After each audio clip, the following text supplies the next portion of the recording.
దేవుని ఆరాధన చేసుకుందాము. దేవుడు మనకిచ్చిన గొప్ప అవకాశాన్ని బట్టి నిజంగా దేవునికి వందనాలు. ఇందాక మరి బ్రదర్ ద్వారా దేవుడు మనతో మాట్లాడిన మాట మార్కు 5వ అధ్యాయము 34లో కుమారి నీ విశ్వాసము నిన్ను స్వస్థపరచెను, సమాధానం గలదానపై పొమ్ము, నీ బాధ నివారణ అయినది.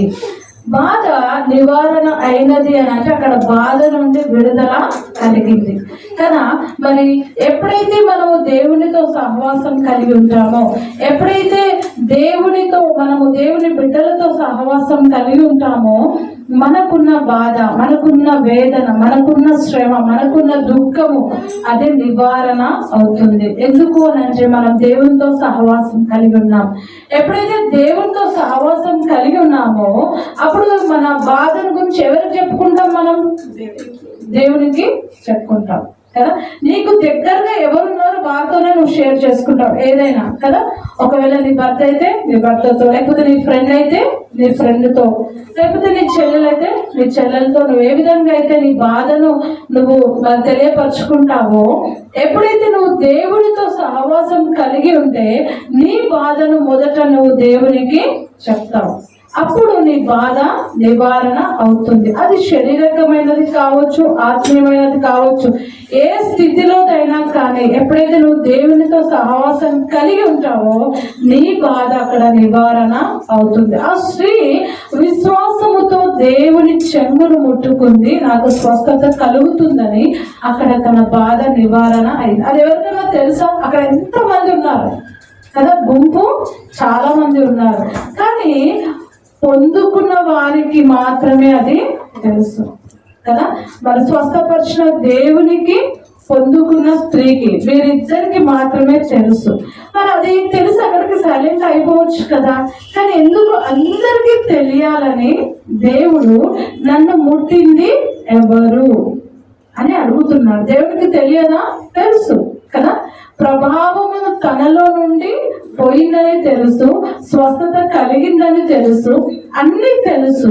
కాకపోతే అక్కడ ఒక అద్భుతమైన సాక్ష్యము బయటికి రావాలి, ఆ స్త్రీకి స్వస్థత కలిగిందని అనేకులు తెలుసుకోవాలన్న ఉద్దేశముతో దేవుడు నన్ను ముట్టింది ఎవరు అని అడిగాడు.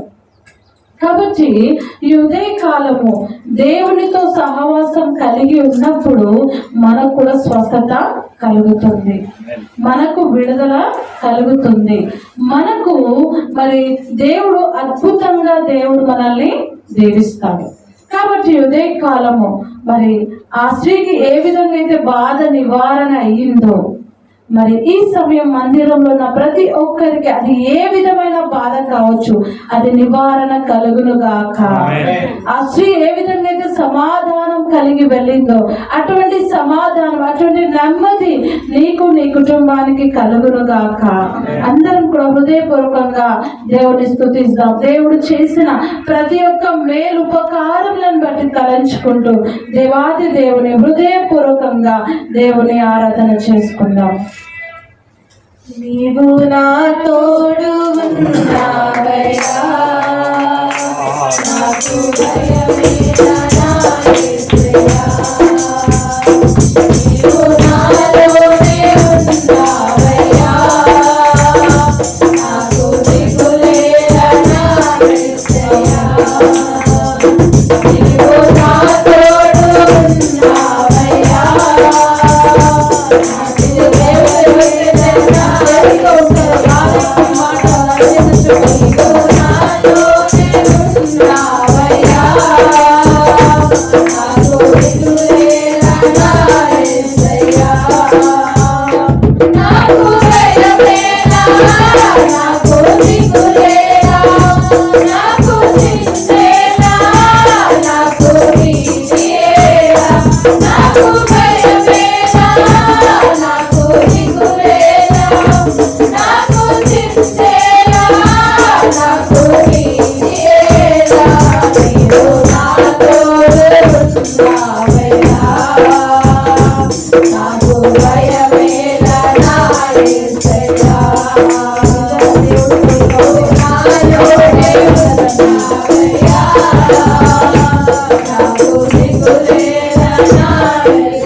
నష్టంలో మనకు తోడుగా ఉన్న గొప్ప దేవుడు, వేదనలో ఆ వేదనలో మన చెంత ఉన్న దేవుడు. నిజంగా ఎంత గొప్ప దేవుడు అండి. మనకు కష్టాలు రాగానే, మనకు నష్టాలు రాగానే అప్పటి వరకు మనతో ఉన్నవారు మన నుండి దూరం అయిపోతారు. నిజంగా ఆ కష్టాలు మరి ఆ నష్టాలు ఏ విధంగా మా మీద పడతాయో ఏమో అని చెప్పేసి ఆ సమయం కనీసం మనకు తోడుగా ఉండడానికి ఎవరు కూడా ఉండరు. కానీ నిజంగా వేదనలో ఆ వేదనలో మన చెంత మరి ఎవ్వరు కూడా ఉండరు. కానీ దేవాది దేవుడు నిత్యము నీతో ఉంటాడు. అది నువ్వు ఎప్పుడైతే గ్రహించుకుంటావో, నిజంగా నీకు కష్టం కలిగినను, నీకు నష్టం కలిగినను, నీకు వేదన కలిగినను, నీకు బాధ కలిగినను నువ్వెవ్వరికి చెప్పుకోవాల్సిన అవసరం లేదు. కానీ ఆ దేవాది దేవుని సన్నిధానంలో నువ్వు ఎప్పుడైతే మొర పెడతావో, దేవునికి నువ్వు చెప్పుకుంటావు, నీ బాధ, నీ వేదన సమస్తము తీర్చే గొప్ప దేవుడు అండి. అందుని బట్టి దేవుని స్తుతిస్తాం. నిజంగా మన కష్టములు, మన నష్టములు ఇతరులకు మనం చెప్పుకున్నప్పుడు మనం వారికి చాలా చులకన అయిపోతాం. నిజంగా మనల్ని ఎంత చులకనగా చూస్తారు. వీరికే కష్టాలు ఉన్నాయి, వీరితో ఉంటే మనకు లాభం లేదని అనుకుంటారు. కానీ నీ కష్టము, నీ నష్టము ఎదిగిన గొప్ప దేవుని నువ్వు ఎప్పుడైతే సహవాసం కలిగి ఉంటావో, నిజంగా దేవుడిని అత్యధికంగా ఆశీర్వదిస్తాడు. ఆ బాధలో, ఆ వేదన నుండి దేవుడు నీకు విడుదల కలుగచేస్తాడు. నిజంగా ఒక్కసారిగా హృదయపూర్వకంగా దేవుని ఆరాధన చేసుకుందాం. నిజంగా దేవుడు మనకు తోడుగా ఉంటే మనకు దేనికి కూడా భయపడాల్సిన అవసరము లేదు. ఎందుకు అని అంటే దేవుడు నీలో ఉన్నాడు, దేవుడు నీతో ఉన్నాడు. కాబట్టి నువ్వు భయపడాల్సిన అవసరం లేదు, చింతపడాల్సిన అవసరం లేదు, దిగులు పడాల్సిన అవసరం లేదు. ఎందుకంటే 365 సార్లు వాక్యంలో పరిశుద్ధ గ్రంథంలో వ్రాయబడి ఉంది, భయపడకుము అని. అంటే ప్రతి రోజు కూడా దేవుడు నీతో మాట్లాడుతున్నాడు, భయపడకుమని. నిజంగా భయపడుతూ బ్రతకడము చాలా కష్టం కదా. భయము భయము భయం భయం వల్ల మనం ఎంతో బలహీనులమైపోతాం. కాబట్టి భయపడాల్సిన అవసరం లేదు.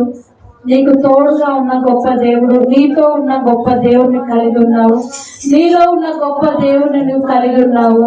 అందుని బట్టి దేవుని స్తుతిస్తాం. ఏ కష్టం వచ్చినా, ఏ నష్టం వచ్చినా, ఏ బాధ వచ్చినా, ఏ వేదన వచ్చినా, ఏ దిగులు వచ్చినా, ఏ చింత వచ్చినా కానీ నువ్వు మనుషుల వైపు కాదు, కానీ ఆ దేవాది దేవుడి వైపు ఎప్పుడైతే నువ్వు తిరుగుతావో, నిజంగా ఆ దేవుడు నీ ప్రతి అవసరతను తీరుస్తాడు, నీ చింతను తొలగిస్తాడు, నీ బాధను తొలగిస్తాడు కదా. ప్రయాసపడి భారం మోస్తున్న సమస్త జనులారా నా యొద్దకు రండి, నేను మీకు విశ్రాంతిని కలగచేస్తానని సెలవిచ్చిన గొప్ప దేవుని కలిగి ఉన్నాను.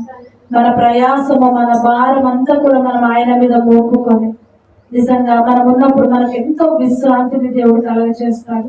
నీ ప్రయాసం నువ్వే మోయాల్సిన అవసరం లేదు. నీ ప్రయాసము, నీ భారం అంతా కూడా నువ్వు దేవునికి అప్పగించుకున్నప్పుడు నీకు నెమ్మది కలుగుతుంది.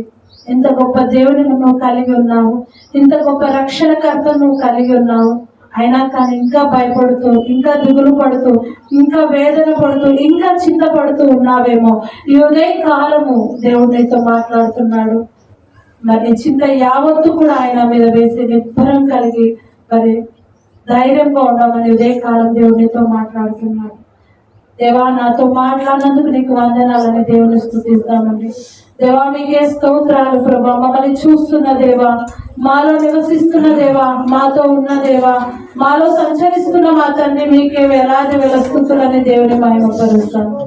నీ చేతితో నన్ను పట్టుకో, నీ ఆత్మతో నన్ను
మరి నిజంగా అంధకారంలో మనము ఉన్నను, సంచరించడము భయపడదు. ఇందాకనే మనము మరి విన్న ప్రకారము భయపడాల్సిన అవసరం లేదు. దేవుడు మనతో ఉన్నాడు, దేవుడు మనలో ఉన్నాడు. నీ వాక్యము శక్తి కలిగింది. దేవుడు మనలో ఉన్నాడు అని అంటే దేవుని వాక్యము నీలో ఎప్పుడైతే ఉంటుందో ఆ వాక్యం ఎత్తిపట్టి నువ్వు ధైర్యంగా మరి ప్రార్థన చేయగలవు. ఆ వాక్యం ఎత్తిపట్టి నువ్వు ధైర్యంగా మాట్లాడగలవు. కాబట్టి ఆయన మరి శరీరధారిగా కృపా సత్య సంపూర్ణుడుగా మన మధ్యలో నివసించిన గొప్ప దేవుడు. ఆయన వాక్యమై ఉంచిన గొప్ప దేవుని మనం కలిగి ఉన్నాము. మరి ఆ వాక్యము మనలో ఉండాలి. మన నోట, మన హృదయంలో ఎప్పుడైతే మరి ఆయన వాక్యం ఉంటుందో మరి ఆయన మన నిత్య త్రోవలోకి మనల్ని నడిపించే దేవుడు. మన త్రోవలో వెలుగులోనికి మనల్ని నడిపించే గొప్ప దేవుని మనం కలిగి ఉన్నాం. కాబట్టి ఉదయ కాలము దేవా నా చేతిని పట్టుకో తండ్రి అని ఒక్కసారిగా దేవుని అడుగుదామండి. నిజంగా మనం ఆయన చేయి పట్టుకుంటే మనం వదిలేస్తాం, కానీ ఎప్పుడైతే దేవుడు మరి తాను నీ చేతి పట్టుకొని ఉంటాడో మరి దేవుడు మనల్ని ఆత్మీయ స్థితిలో ఇంకా మనల్ని నడిపిస్తూ ఉంటాడు. ఆయన చేతిలో శిల్పిగా మనం ఉంటున్నాం. ఆయన ఇష్టం వచ్చినట్టుగా దేవుడు నిన్ను చెక్కగలడు. ఆయన ఇష్టం వచ్చినట్టుగా దేవుడు నిన్ను వాడుకోగలడు. ఆయన ఇష్టం వచ్చినట్టుగా ఏ సమయమైనా ఏ స్థలమైన అందైనా దేవుడు నిన్ను వాడుకుంటాడు. ఎప్పుడు అంటే మరి దేవుడు నీ చేయి పట్టుకున్నప్పుడు. కాబట్టి దేవా నా చేయి పట్టుకున్నా తండ్రి, నీ ఆత్మతో నన్ను నడిపించు తండ్రి అనే దేవుని అడుగుదాము, స్తుతిస్తాం. దేవా మీకే వేలాది వేల స్తుతులు స్తోత్రాలు ప్రభా. అద్భుతకరుడు, ఆశ్చర్యకరుడు, ఆలోచనకర్త మీకే స్తోత్రాలు. అవునైనా అంధకారపు లోయలో మేము సంచరించినను ప్రభా మేము భయపడము, ఎందుకంటే మీరు మాకు తోడుగా ఉన్నారు తండ్రి. మీకే స్తోత్రాలు ప్రభా. నాయన మా చేయి పట్టి మమ్మల్ని నడిపిస్తున్న మా తండ్రి మీకే స్తోత్రాలు ప్రభా. దేవా మీ ఘనమైన శ్రేష్టమైన అమూల్యమైన నామాన్ని బట్టి మీకు వందనాలు. వాక్యం మీరే ఇచ్చిన దేవా మీకే స్తోత్రాలు. ఆ వాక్యము నాయన మా హృదయంలో మా నోట మా దగ్గర ఉండడానికి మీరు ఇచ్చిన గొప్ప భాగ్యమును బట్టి మీకు వందనాలు చెల్లిస్తున్నాను ప్రభా. ఎంత గొప్ప దేవుడు తండ్రి, మాలో సంచరిస్తున్న తండ్రి మీకే స్తోత్రాలు. మాలో నివసిస్తున్న మా తండ్రి మీకే స్తోత్రాలు చెల్లిస్తున్నాను ప్రభా. మాకు చాలినంత దేవుడుగా ఉన్న మా తండ్రి మీకే స్తోత్రాలు చెల్లిస్తున్నాను.